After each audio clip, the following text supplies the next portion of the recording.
Yemen ने आज बहुत ही बड़ा मार्का अजीम कर लिया है। आप इमेजिन कर लें कि इस मार्के के बाद यमन ने वो काम किया है जो आज से पहले वो नहीं कर सके। यमन ने हाइपरसोनिक मिसाइल मारा है जो सीधा इजराइल की निवातम बेस पर जाकर लगा है, जहां पर F-35 तैयारे स्टेशन थे, वहां पर F-35 तैयारे थे। अब ये सूरत हाल, जो सबसे बड़ा सवाल है कि यमन ने कहा है कि भाई हमने जो मिसाइल मारा है हाइपरसोनिक, वो सीधा जाकर टारगेट पर हिट हुआ है।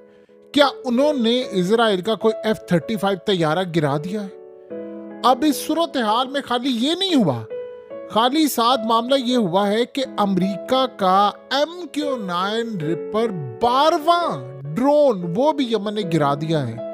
ये एक ही दिन में दो काम हुए हैं। अब पूरी दुनिया में खलबली मच गई।